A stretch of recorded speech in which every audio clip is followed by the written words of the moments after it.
নমস্কার বন্ধুরা, কেমন আছো সবাই? আশা করি সবাই ভালো আছো, সুস্থ আছো। আচ্ছা, আমাদের প্রত্যেকেরই তো কিছু না কিছু শখ বা হবি আছে। কারোর আবার কিছু ইউনিক জিনিস সংগ্রহের নেশাও আছে। শুনবে নাকি তেমনই এক মানুষের কথা, যা সংগ্রহে আছে অদ্ভুত উদ্ভট সব জিনিস, কিন্তু একদমই ভেবো না তা খুব দামি বা রেয়ার কিছু। তবে সেই মানুষটার কাছে সেই সব জিনিস বহু মূল্যবান। চলো তবে কথা না বাড়িয়ে সেই মানুষটার সাথে তোমাদের আলাপ করিয়ে দিই। তিনি হলেন বাতিক বাবু, আর বাতিক বাবুর স্রষ্টা হলেন আমাদের প্রিয় লেখক সত্যজিৎ রায়। বাতিক বাবুর আসল নামটাই জিজ্ঞাসা করা হয়নি, পদবী মুখার্জি। চেহারা দেখলে একবার ভোলা কঠিন। প্রায় 6 ফুট লম্বা, শরীরে চর্বির লেশ মাত্র নেই। পিঠটা ধনুকের মতো বাঁকা, হাতে পায়ে গলায় কপালে অজস্র শ্রীরা উপশিরা, চামড়া যেন ঠেলে বাইরে বেরিয়ে আসতে চাইছে। টেনিস কলারওয়ালা সাদা শার্ট, কালো ফ্ল্যানেলের প্যান্ট, সাদা মোজা, সাদা কেটস। দার্জিলিংয়ের গ্রীষ্মকালে এই ছিল তার মার্কা মারা পোশাক। এছাড়া তার হাতে থাকতো মজবুত লাঠি। বনে পাতারে এবড়ো খেবড়ো জমিতে ঘোরা অভ্যাস করলে হয়তো লাঠিটার প্রয়োজন হতো। আমার সঙ্গে বাতিকবাবুর আলাপ 10 বছর আগে। কলকাতার ব্যাংকে চাকরি করি, দিন দশকের ছুটি জমেছে। বৈশাখের মাঝামাঝি গিয়ে হাজির হলাম আমার প্রিয় শহর দার্জিলিং। আর প্রথম দিনেই দর্শন পেলাম বাতিকবাবুর। কি করে হলো সেটাই বলি। চা খেয়ে হোটেল থেকে বেরিয়েছি বিকাল 4:30। দুপুরে এক পশলা বৃষ্টি হয়ে গেছে, আবার কখন হবে বলা যায় না, তাই রেনকোটটা গায়ে দিয়েই বেরিয়েছি। দার্জিলিংয়ের সবচেয়ে মনোরম, সবচেয়ে নিরিবিলি রাস্তা জলাপাহাড় রোড দিয়ে হাঁটতে হাঁটতে হঠাৎ দেখি হাত 50 দূরে একটা মোড়ের মাথায় একটি ভদ্রলোক রাস্তার একপাশে দাঁড়িয়ে হাতে লাঠির ওপর ভর করে সামনের দিকে ঝুঁকে পড়ে ভারী মনোযোগ দিয়ে কি যেন দেখছে। দৃশ্যটা তেমন অস্বাভাবিক বলে মনে হলো না। জংলি ফুল বা পোকামাকড় সম্পর্কে আগ্রহ থাকলে ওইভাবে লোকে ঘাসের দিকে চেয়ে থাকতে পারে। আমি ভদ্রলোকের দিকে একটা মৃদু কৌতূহলী দৃষ্টি দিয়ে আবার এগোতে শুরু করলাম। কিন্তু কাছাকাছি পৌঁছানোর পর মনে হলো ব্যাপারটা যতটা স্বাভাবিক বলে মনে হয়েছিল ততটা নয়। অবাক লাগলো ভদ্রলোকের একাগ্রতা দেখে। আমি 5 হাত দূরে দাঁড়িয়ে তার হাবভাব লক্ষ্য করছি, অথচ উনি আমাকে সম্পূর্ণ অগ্রাহ্য করে সেই একইভাবে সামনের দিকে ঘাসের দিকে চেয়ে আছেন। শেষটায় বাঙালি বুঝে একটা প্রশ্ন না করলে পারলাম না, কিছু হারালেন নাকি? কোনো উত্তর নেই। লোকটি কি কালা? আমার কৌতূহল বাড়ল। ঘটনার শেষ না দেখে যাব না, একটা সিগারেট ধরালাম। মিনিট 3 পরে ভদ্রলোকের অনার দেহে যেন প্রাণ সঞ্চার হলো। তিনি আরও খানিকটা ঝুঁকে পড়ে তার ডান হাতটা ঘাসের দিকে বাড়ালেন। ঘন ঘাসের ভিতর তার হাতের আঙুলগুলো প্রবেশ করলো। তারপর হাতটা উঠে এলো। বুড়ো আঙুল আর তর্জনীর মধ্যে একটা ছোট্ট গোল চাকতি। ভালো করে বুঝলাম সেটা একটা বোতাম, প্রায় একটা আধুলির মতো বড়, সম্ভবত কোটের বোতাম। ভদ্রলোক বোতাম চোখের সামনে এনে প্রায় মিনিট খানেক ধরে সেটাকে ঘুরিয়ে ফিরিয়ে দেখে জিভ দিয়ে বারবার চিকচিক করে আক্ষেপের শব্দ করে সেটাকে শার্টের বুক পকেটে পুরে আমাকে সম্পূর্ণ অগ্রাহ্য করে ম্যালের দিকে চলে গেলেন। সন্ধেবেলা ফেরার পথে ম্যালের মুখে ফোয়ারার ধারে দার্জিলিংয়ের পুরনো বাসিন্দা ডাক্তার ভৌমিকের সাথে দেখা হলো। ইনি কলেজে বাবা সহপাঠী ছিলেন, আমাকে যথেষ্ট স্নেহ করেন। তাকে আজ বিকালে ঘটনাটা না বলে পারলাম না। ভৌমিক শুনে টুনে বললেন, চেহারা আর হাবভাবের বর্ণনা থেকে তো বাতিকবাবু মনে হচ্ছে। বাতিকবাবু? স্যাড কেশ, আসল নামটা মনে নেই। পদবী মুখার্জি। বছর 5 হলো দার্জিলিংয়ে রয়েছে। গ্রিনল্যান্ড ব্যাংকের কাছে একটা বাড়িতে ঘর ভাড়া নিয়ে থাকে। কটকের র্যাভেন্স কলেজে ফিজিক্স পড়াতো। জার্মান বিশ্ববিদ্যালয়ের ডিগ্রি আছে, শুনেছি ব্রিলিয়ান্ট ছাত্র ছিল। চাকরি বাকরি ছেড়ে এখানে চলে এসেছে। পৈতৃক সম্পত্তি কিছু আছে বোধহয়। আপনার সঙ্গে আলাপ আছে? গোড়ার দিকে একবার আমার কাছে এসেছিল। রাস্তায় হোঁচট খেয়ে পড়ে গিয়ে হাঁটুতে সেপটিক হবার জোগাড় সারিয়ে দিয়েছিলাম। কিন্তু বাতিকবাবু নামটা? ভৌমিক হো হো করে হেসে উঠলেন। সেটা হয়েছে ওর উদ্ভট শখের জন্য। অবশ্যই নামকরণ কে করেছে বলা শক্ত। শখটা কি? তুমি তো নিজের চোখে দেখলে। রাস্তা থেকে একটা বোতাম তুলে পকেটে নিয়ে নিল। ওইটাই ওর শখ বা হবি। সেখান থেকে জিনিস তুলে নিয়ে এসে সযত্নে রেখে দেয়, যে কোনো জিনিস। কেন জানি না আমার লোকটা সম্পর্কে কৌতূহল বাড়ছিল। ডাক্তার ভৌমিক বললেন, আমরা বলবো যে কোনো জিনিস, কিন্তু ভদ্রলোক ক্লেম করবেন সেগুলো অত্যন্ত প্রেসাস, কারণ সেই সব জিনিসের সঙ্গে নাকি একটা ঘটনা জড়িয়ে আছে। কিন্তু সেটা উনি জানেন কি করে? ডাক্তার ভৌমিক তার হাতঘড়িটা একবার দেখে নিয়ে বললেন, সেটা তুমি ওকেই জিজ্ঞাসা করে দেখো না। উনি ভিজিটর পেলে খুশিই হন, কারণ ওর গল্পের স্টক প্রচুর।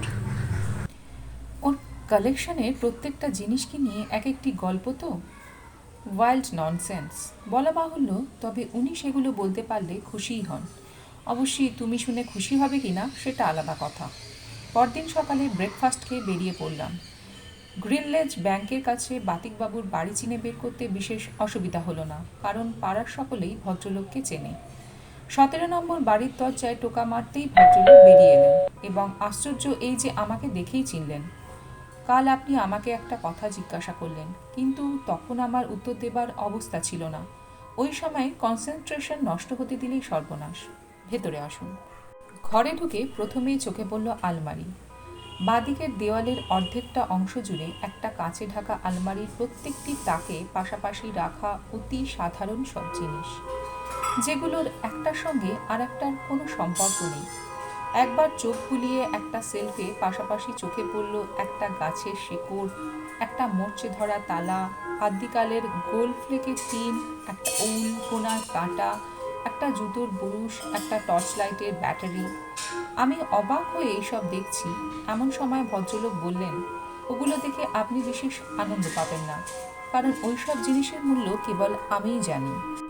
আমি বললাম, শুনেছি এইসব জিনিসের সঙ্গে নাকি একটা বিশেষ ঘটনার সম্পর্ক রয়েছে। আছে বই কি, কিন্তু সেরকম তো সব জিনিসের সঙ্গেই থাকে। যেমন আপনি যে ঘড়িটা হাতে পড়েছেন। ভদ্রলোক হাত তুলে আমার কথা বন্ধ করে দিয়ে বললেন, ঘটনা জড়িয়ে থাকে অবশ্যই, কিন্তু সব জিনিসের ওপর সে ঘটনার ছাপ থেকে যায় না। কচ্চিৎ কদাচিৎ এক একটা জিনিস মেলে যার মধ্যে সে ছাপটা থাকে। যেমন কালকের এই বোতামটা। ঘরের ডান দিকে একটা রাইডিং ডেস্কের উপর বোতামটা রাখা ছিল। ভদ্রলোক সেই বোতামটা আমার দিকে এগিয়ে দিলেন।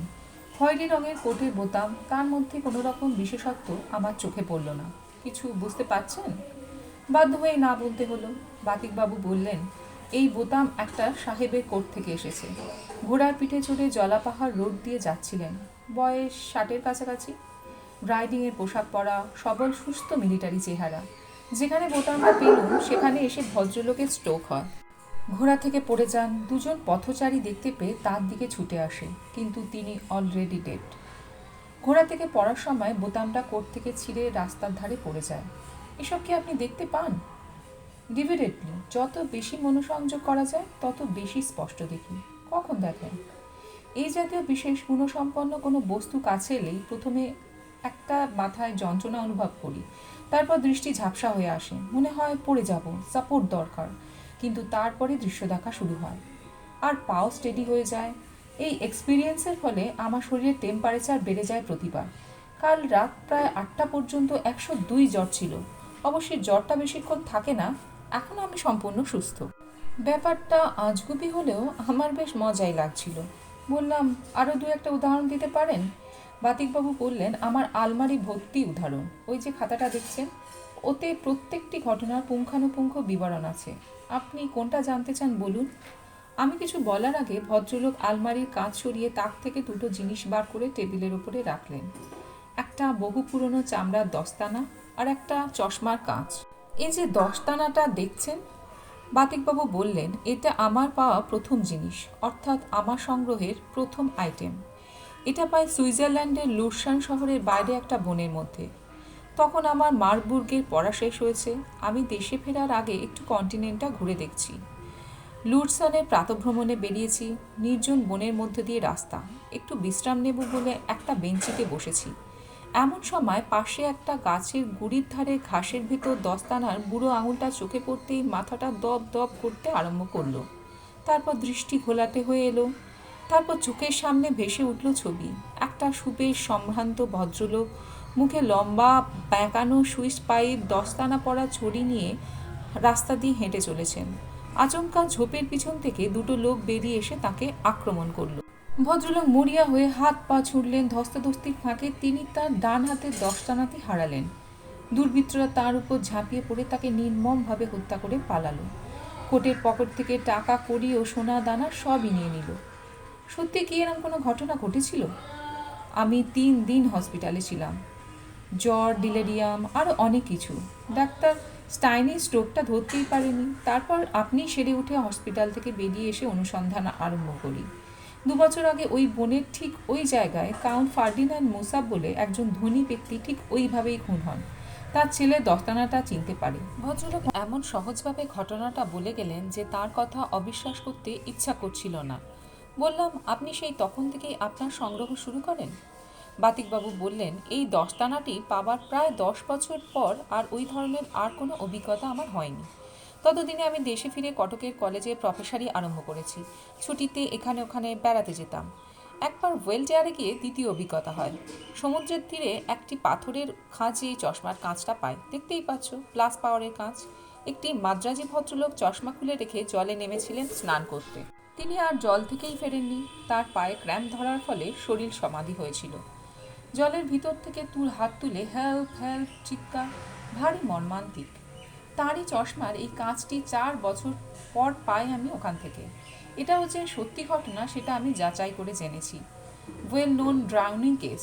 মৃত ব্যক্তি কোয়েম্বাটোরে থাকতেন, নাম শিবরামন। ভদ্রলোক দস্তানা ও চশমার কাঁচ যথাস্থানে রেখে আবার জায়গায় এসে বসলেন। আমার এই আলমারির কতগুলো জিনিস আছে জানেন? 172টা।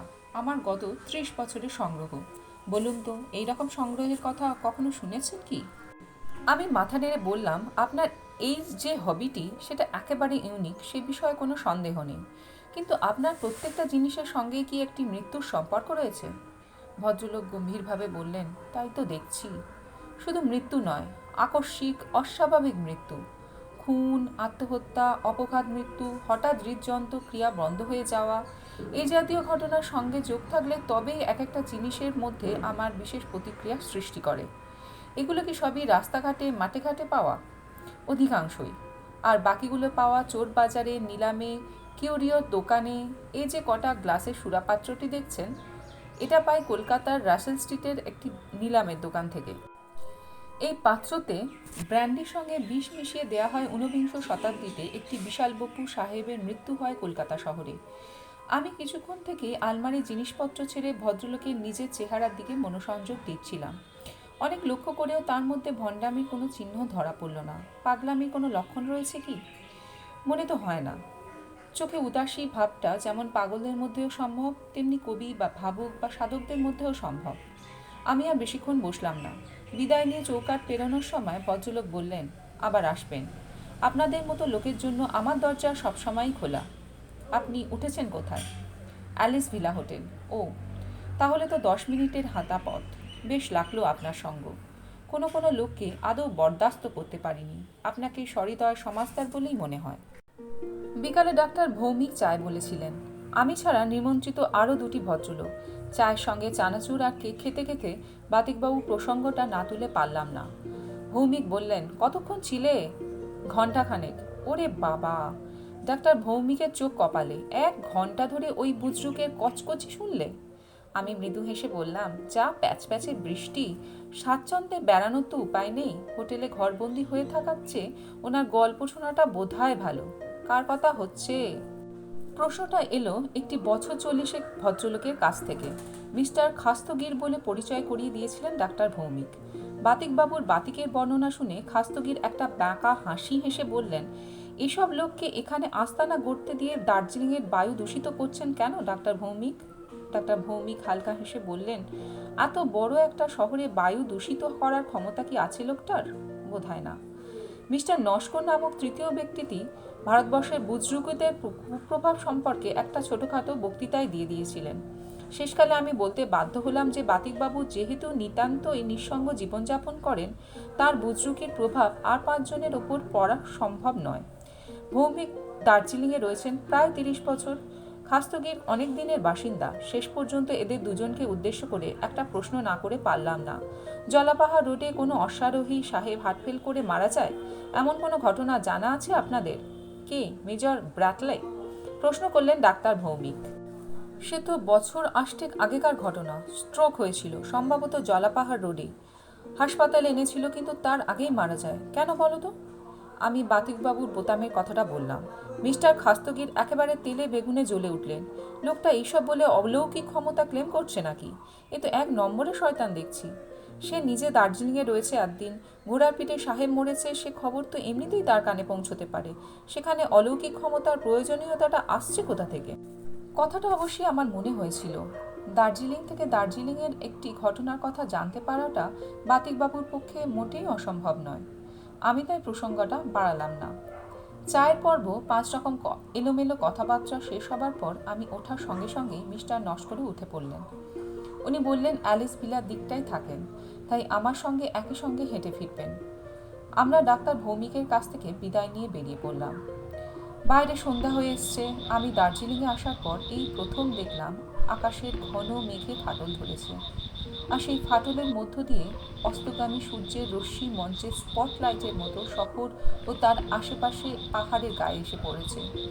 মিস্টার নস্করকে দেখে বেশ মজবুত মনে হচ্ছিল, কিন্তু এখন বুঝতে পারছি চড়াই উঠতে তার বেশ বেগ পেতে হচ্ছে। হাঁপানির মধ্যেই জিজ্ঞাসা করলাম, আপনার এই ভদ্রলোকটি থাকেন কোথায়? বললাম, দেখা করবেন নাকি? না না, এমনি কৌতূহল হচ্ছিল। বাতিকবাবুর বাড়ির হদিস দিয়ে বললাম, ভদ্রলোক বেড়াতে টেড়াতে বেরোন, হয়তো পথেই দেখা হয়ে যেতে পারে। কি আশ্চর্য, হলেও তাই। কথাটা বলা 2 মিনিটের মধ্যে একটা মোড় ঘুরতেই সামনের 20 হাতের দূরে দেখি বাতিকবাবু ডান হাতে তার লাঠি আর বাঁ হাতে একটা খবরের কাগজের মোড়ক নিয়ে আমাদের দিকে এগিয়ে আসছেন। আমাকে সামনে দেখতে পেয়ে ভদ্রলোকের মুখের ভাবটা যে হলো, সেটাকে যদিও হাসি বলা চলে না, কিন্তু সেটা অপ্রসন্ন ভাবও নয় নিশ্চয়ই। বললেন, বাড়িতে ইলেকট্রিসিটি ফেল হয়েছে, তাই মোমবাতি কিনতে যাচ্ছি। ভদ্রতার খাতিরে মিস্টার নস্করের সঙ্গে আলাপটা না করিয়ে দিয়ে পারলাম না। মিস্টার নস্কর? মিস্টার মুখার্জি। নস্কর দেখলাম সাহেবী মেজাজের লোক। নমস্কার না করে ডান হাতটা বাড়িয়ে দিলেন। বাতিকবাবু মুখে কোনো রকম সৌজন্য প্রকাশ না করে হাতটা ধরে হ্যান্ডশেক করলেন। তারপর যেমন দাঁড়িয়েছিলেন ঠিক তেমনই দাঁড়িয়ে রইলেন। আমার তো বটেই, মিস্টার নস্করেরও নিশ্চয় বেশ অপ্রস্তুত লাগছিল। প্রায় 8 মিনিট চুপ করে থাকার পর আর না পেরে নস্কর বললেন, ওয়েল, আমি এগোই তাহলে। আপনার কথা শুনেছিলাম, লাকিলি আপনার সঙ্গে আলাপ হয়ে গেল। চলি মিস্টার মুখার্জি। আমাকেও বাধ্য হয়ে কথাটা বলতেই হলো। বাতিকবাবুকে একবার সত্যি পাগল বলে মনে হচ্ছিল। রাস্তার মাঝখানে কাঠের পুতুলের মতো দাঁড়িয়ে কী যে ভাবছেন তা উনিই জানেন। আমাদের দুজনের বিদায় নেওয়াটা উনি যেন গ্রাহ্যই করলেন না। নস্করকে না হয় পছন্দ নাও হতে পারে, আমার সঙ্গে তো আজ সকালে দিব্যি ভালো ব্যবহার করেছেন। ভদ্রলোককে ছাড়িয়ে এগিয়ে গিয়ে দেখলাম তিনি এখনও ঠিক একইভাবে দাঁড়িয়ে আছেন। নস্করের মন্তব্য করলেন, আপনার কাছে শুনে যতটা ছিটগ্রস্ত মনে হচ্ছিল, এখন দেখছি তার চেয়ে বেশ কয়েক কাঠি বেশি। রাত 9টা। সবেমাত্র ডিনার শেষ করেছি।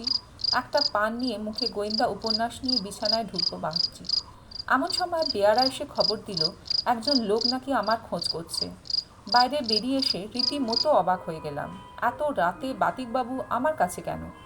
আজই সন্ধেবেলা ভদ্রলোকের যে মোহমান ভাবটি দেখেছিলাম, সেটা যেন এখনও সম্পূর্ণ কাটেনি। বললেন, একটু বসার জায়গা হবে ভাই, নিরিবিলি? বাইরে দাঁড়াতে আপত্তি ছিল না, কিন্তু আবার গুড়ি গুড়ি বৃষ্টি শুরু হয়েছে। ভদ্রলোককে আমার ঘরে নিয়ে এলাম। চেয়ারে বসে হাঁপ ছেড়ে বললেন, পালসটা একবার দেখো তো। তোমায় তুমি বলছি, কিছু মনে করো না। গায়ে হাত দিয়ে চমকে উঠলাম, রীতিমতো জ্বর। ব্যস্ত হয়ে বললাম, একটি অ্যানাসিন দেব? আমার সঙ্গেই আছে। বাতিকবাবু হেসে বললেন, কোনো সিনেই কাজ দেবে না, জ্বর থাকবে এ রাতটা, কাল রেমিসেন্ট হয়ে যাবে। কিন্তু আসল ব্যাপারটা জ্বর নয়, তোমার কাছে চিকিৎসার জন্য আসেনি। আমার যেটা দরকার সেটা ওই আংটিটা। আংটি? কোন আংটির কথা বলছেন ভদ্রলোক?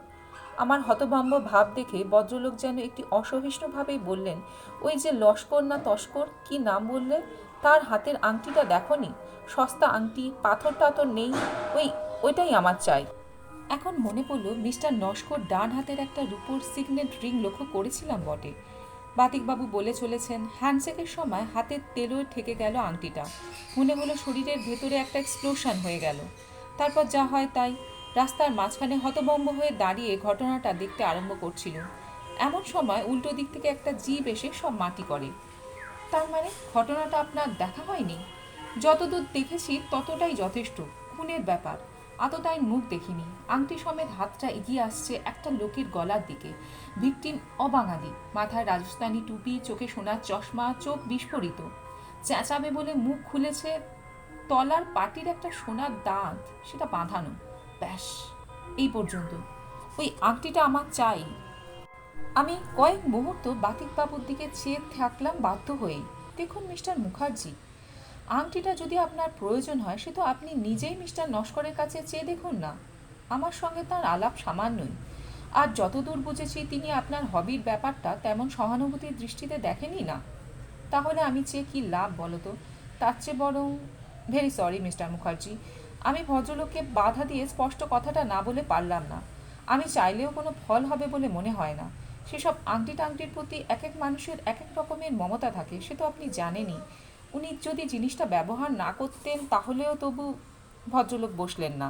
একটা দীর্ঘশ্বাস ফেলে চেয়ার ছেড়ে উঠে এই টিপ টিপ বৃষ্টির মধ্যেই অন্ধকারে বেরিয়ে পড়লেন। আমি মনে মনে বললাম, ভদ্রলোকের আবদারটা একটু বেয়ারা রকমের। রাস্তা থেকে জিনিস কুড়িয়ে নেওয়া এক ব্যাপার, কিন্তু লোকের ব্যক্তিগত ব্যবহারে জিনিস নিয়ে তার কালেকশন বাড়ানোর প্রয়াসটা অন্যায় প্রয়াস। এ ব্যাপারে কেউই তাকে সাহায্য করতো না, আমিই বা কী করি? আর নস্কর এমনিতেই বেশ কাঠখোট্টা লোক, তার কাছে চেয়ে ওই আংটি পাবার আশা করাটাই ভুল। পরদিন সকালে মেঘ কেটে গিয়ে ফর্সা হয়ে গেছে।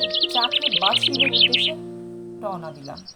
খটখটে দিন, মেলে লোকে লোকারণ্য, ভিড়ের মধ্যে ঘোড়া ও চেঞ্জারদের সঙ্গে কলিশন বাঁচিয়ে ক্রমে গিয়ে পড়লাম অবজারভেটরি হিলের পশ্চিম দিকে অপেক্ষাকৃত জনবিরল রাস্তায়। কাল রাত থেকেই মাঝে মাঝে বাতিকবাবুর করুণ মুখটা চোখের সামনে ভেসে উঠছিল, আর মনে মনে একটা ইচ্ছে দানা বাঁধছিল, যদি ঘটনাচক্রে নস্করের সঙ্গে দেখা হয়ে যায় তাহলে একটা আংটির কথাটা একবার বলেই দেখব। হয়তো আংটির প্রতি তার তেমন টান নেই, চাইলেই দিয়ে দেবেন। সেটা বাতিকবাবুর হাতে তুলে দিতে পারলে তার মুখের ভাবটা যে কেমন হবে সেটা বেশ বুঝতে পারছিলাম। ছেলেবেলায় ডাক টিকিট জমাতাম, কাজেই হবির নেশা যে কী জিনিস সেটা আমার জানা ছিল। আর বাতিকবাবু লোকটা সাথেও নেই, পাঁচেও নেই, নিজের উদ্ভব শখ নিয়েই মেতে আছেন। গায়ে পড়ে কাউকে দলে টানবার চেষ্টাও করছেন না। হয়তো জীবনে এই প্রথম অন্যের একটা জিনিসের প্রতি লোভ দেখাচ্ছেন, তাও সেটা এমন মূল্যবান কিছুই নয়। সত্যি বলতে কি, কাল রাতের পর থেকে আমার ধারণা হয়েছে যে ভদ্রলোকের অলৌকিক ক্ষমতা টমতা কিছু নেই। ওর শখের ব্যাপারটা সমস্তই ওর আতপাগলা মনে কল্পনার উপর দাঁড়িয়ে রয়েছে। কিন্তু তাতেই যদি এই নিঃসঙ্গ লোকটা খুশি থাকে, তাতে আর কার কী বা এসে যাচ্ছে। কিন্তু বার্চহিলের রাস্তায় ঘণ্টা দুয়েক ঘুরেও নস্করের সঙ্গে তখনও দেখা হলো না। ম্যালে যখন এসে পৌঁছেছি তখন প্রায় 10:30। ভিড় তখনও রয়েছে, কিন্তু যাবার সময় যেমন দেখেছি তার চেয়ে যেন একটু বেশি তফাৎ। এদিকে ওদিকে ইতস্তত ছড়ানো 10-20 জনের জটলা, এবং সেই জটলার মধ্যে কী যেন নিয়ে একটা উত্তেজিত আলোচনা চলছে। এগিয়ে যেতে পুলিশ, তদন্ত ইত্যাদি কথাগুলো কানে আসতে লাগলো। একটি অপরিচিত প্রৌঢ় বাঙালির কাছে পেয়ে জিজ্ঞাসা করলাম, কী ব্যাপার মশাই, কিছু হয়েছে টয়েছে নাকি? ভদ্রলোক বললেন, কলকাতা থেকে কে এক সাসপেক্ট ক্রিমিনাল নাকি এখানে এসে গা ঢাকা দিয়েছিল। তাকে ধাওয়া করে পুলিশ এসেছে, খানা তল্লাশি চলছে। লোকটার নাম জানেন? আসল নাম জানি না, এখানে নাকি নস্কর বলেই পরিচয় দিয়েছে। আমার বুকের ভিতরটা ধড়াস করে উঠল। একটি মাত্র লোকই আসল খবরটা দিতে পারবেন, ডাক্তার ভৌমিক। তার বাড়ি পর্যন্ত যেতে হলো না। লেডেন লা রোডে রিক্সার স্ট্যান্ডের কাছে খাস্তগির ও ডাক্তার ভৌমিকের সাথে দেখা হয়ে গেল। বললেন, ভাবতে পারো, লোকটা কাল বিকালে আমার বাড়িতে বসে চা খেয়ে গেল। পেটে একটা পেন হচ্ছে বলে 3 দিন আগে আমার কাছে এসেছিল চিকিৎসার জন্য। আমি ওষুধ দিয়েছি। একা লোক, নতুন এসেছে, তাই তাকে বাড়িতে ডাকলাম। আর আজ এই ব্যাপারটা। লোকটা ধরা পড়েছে? উদ্গ্রীবভাবে প্রশ্ন করলাম। এখনও পড়েনি, সকাল থেকে মিসিং। পুলিশ খুঁজে চলেছে। তবে এই শহরেই তো আছে, আর যাবে কোথায়? কিন্তু কি সাংঘাতিক ব্যাপার বলো তো। ভৌমিক আর খাস্তগির চলে গেল।